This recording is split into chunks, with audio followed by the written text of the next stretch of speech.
My name is Kent with Mopit, and today I'm reviewing the Nilfisk Dryft, a unique and beautiful piece of engineering. Nilfisk is one of the largest manufacturing companies of floor cleaning equipment in the world. They have factories in China, Europe, and North America. This specific machine was manufactured in Great Britain. Nilfisk also owns the Viper, Clark, and Advance brands. I purchased this machine brand new for $2,699. The Dryft is more maneuverable than the iMop due to this ingenious offset handlebar and the spinning handle grip.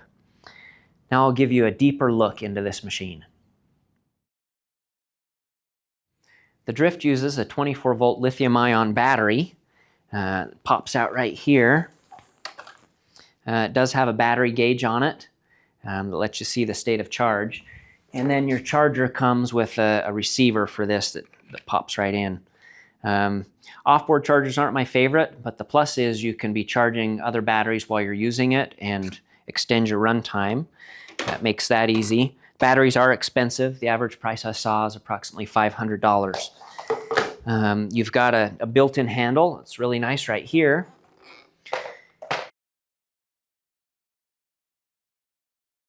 You got your power button. You got rough floor, smooth floor, 2 speeds of vibration, 2 water flow rates, and 2 suction speeds.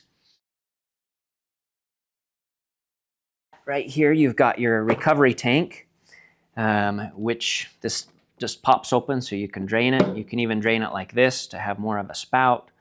It's got some unique vacuum protections. This tube here connects right here, which goes to the hose for your squeegee bar. And so it deposits that water from the squeegee right up in this protected space in the rubber to prevent vacuum issues. It seems to be really effective. And then this is the port where your tank is pressurized through this little filter. So that's your recovery tank. Your freshwater tank's on the back. And you fill it just by lifting this tab and setting that under a sink. It does have a vent hole in it, and so if you tip it that way, it's going to kind of make a mess. It was a little tricky to get the knack of putting it in at first, but usually you come above it and then set it down, and then it seems to work fine. It does have this kickstand down here, which is magnetic. It can be kind of tricky to line up. And so it does stay upright. You can lift it in that state as well. If somebody walks by or you knock it, I mean, this thing will fall and get damaged if you're not careful. So you do need to watch out for that. All right, just a side note, before you tip this machine on its back, it's important to remove the battery and take off the fresh water tank or any tank that has water in it. Otherwise, it makes a bit of a mess. Now let's look at the underside of this machine. So here you've got the water ports that put the clean water on the floor. It works with a solenoid method. Right under this cover you've got your solenoid. And here is your cleaning surface. It's kind of like, you know, the old buffer pads. It's kind of that type of material, or it feels a lot like a Scotch-Brite pad. It's mounted to a magnetic plate that pops off. They do have these neat color-coded tabs so you can cut off and just leave one so you can make sure to not cross-contaminate. But it's just magnetic. Sticks right on like that. And then this part is just Velcroed onto the pad. They do recommend that you rinse that after every use, and they claim that one of these should last you for approximately 6 months of cleaning. Under here, we've got our squeegee. Really interesting squeegee setup, super easy to remove. You've got just a few tabs here, so to remove the assembly, all you do is you flip these tabs, and then the squeegee assembly just pops right off. And then, it's interesting because most of these, there's a hose that attaches, but this just mates up with this gasket surface. And the squeegee is unique. This machine has a really small vacuum motor, probably the smallest I've ever seen. And so to preserve every bit of suction that they can, you can see the notches are not fully cut out. they've got these tabs that stay there, but as it moves, some water can make it past them, and it preserves as much suction as possible. As far as changing the squeegee blade, it's easy as well. You just have two other identical tabs, slide like that, and then the insert, squeegee insert will pop right out, and then you just peel them off these tabs. You can only rotate to one extra side on these. You can't use all four sides because the holes are offset. They are using the good Linatex rubber, and I don't know that I've ever seen squeegees that don't have full notches cut out. It's a unique idea. All right, you can slide this back in.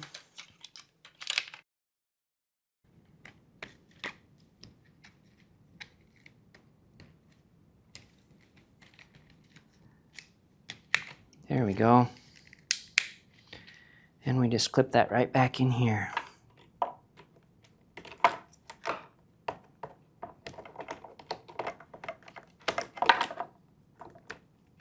we go.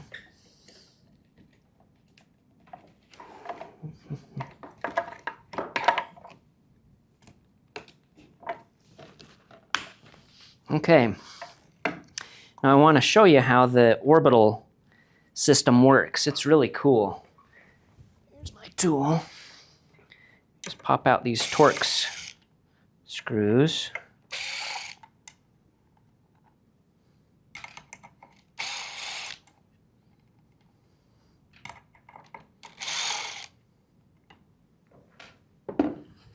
Pop off this cover.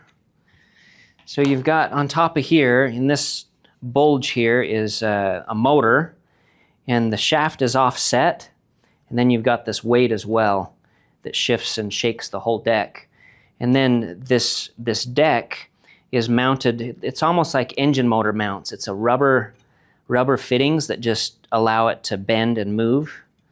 Anyway, this portion is metal, which is great. You come above this part though, and it's all plastic, which isn't my favorite. The other thing I've got to show you on this machine that is really, really well done is how close it's designed to get up into next to walls.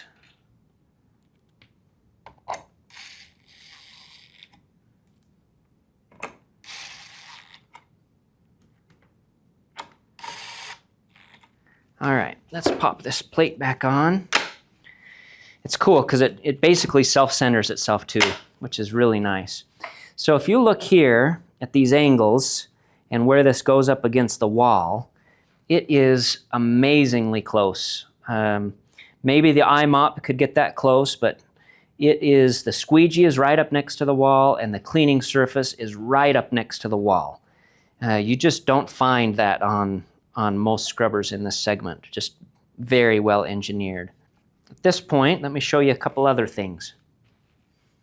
All right, so your water solenoid is behind this cover here. It's not too bad to get to. It's a little tricky. This machine does a superior job of vacuum protection. One of the ways it does that is, so this is a little filter, and it's also where the suction from the vacuum motor goes through to pressurize this tank. And one of the things it does well is your vacuum motor port is back up in here, and it's about 2 or 3 inches above this. And so it provides really good water protection. Not perfect. As I ran it, I got quite a bit of moisture up here, but nothing like foam or pure water like happens with some other machines. This vacuum motor is tiny. It's the smallest one I've ever seen. It's brushless, which is really cool, but it's really tricky to get to in order to get it out and replace it. And if you're not aware, vacuum motors are one of the most common replacement items in floor scrubbers, just because you're dealing with moist air, sometimes foam, and they wash out bearings. And so the vacuum motors, in almost any floor scrubber, it's one of the most common replacement items. So if you own this machine, like any other, at some point you're going to be replacing a vacuum motor, and it's kind of tricky. So you've got these screws here that you take out, and then this half of the top pops off. And then you've got these 4 screws here and a 5th here, and that releases these 2 sections from the handle.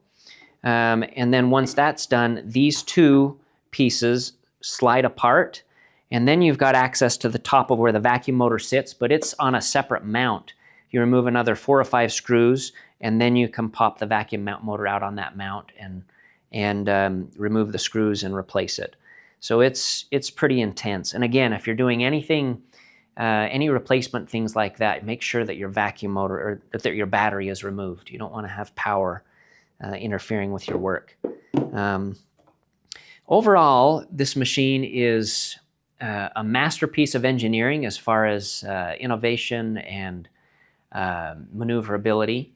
It is, I'm concerned about the durability of it, because most of it's this thinner injection molded plastic. All your squeegee assembly is plastic. The squeegee hoses are pretty small and easy to clog. Looks like smaller than 1 inch to me, or about 1 inch.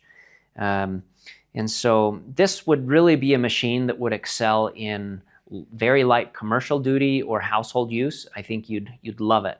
Put it into a really rough and tumble heavy duty commercial use, I just don't get the impression that it's going to hold up. But let me now get this put back together, and let's show you how cool it is to run and how maneuverable it is. All right, one of the neat features about the Dryft is on the tank it's somewhat see-through, so you can see the water level, and then they have marked the increments of how much water time is left. I found those to be really, really accurate. And so you get a max with the water full on of approximately 20 minutes of water time, which is really good. One of the areas you'll see this machine struggle is it puts out very little water, 0.033 gallons per minute, and yet because of that small, tiny vacuum motor, it struggles in water recovery. But on the other side, you're not going to find anything this maneuverable. Let me show you how it works. We'll turn it on. I'm going to do the highest suction and the highest water flow, so you can see the water spitting out the front. And then with this offset handle, you can just rotate it like that. Really cool.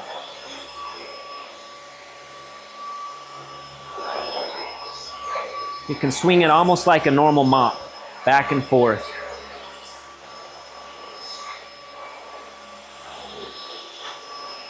On really flat floors, it seems to do a really good job of recovery, but whenever there's any unflatness in the floor, it seems to struggle.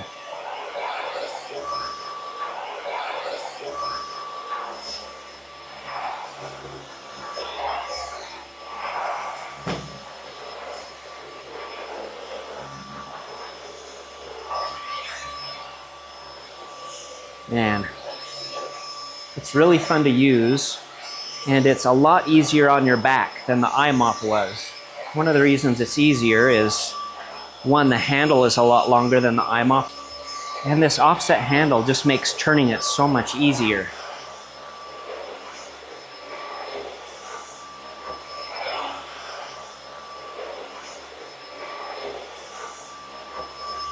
For the right applications, this machine is just going to be a dream come true.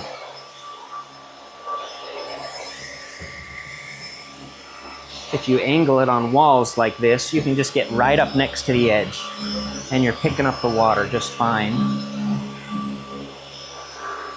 This oscillating deck gives you 4,200 vibrations a minute. And so it's scrubbing pretty hard. I do feel like the cleaning performance isn't as good as just your traditional brush, but it does pretty well. Now here's a unique thing about the Dryft.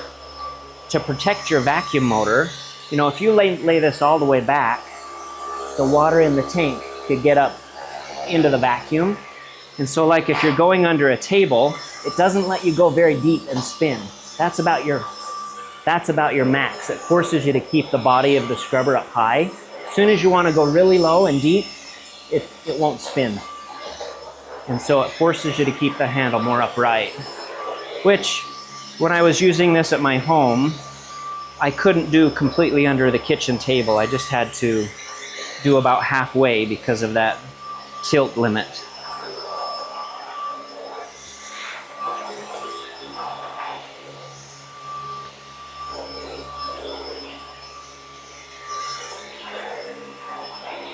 Yeah.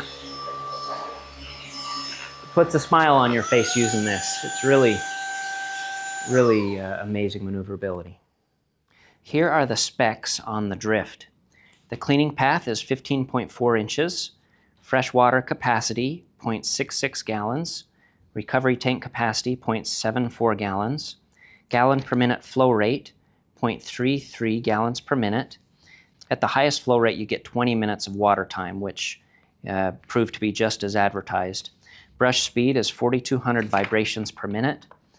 Cleaning per hour is 17,695 square feet.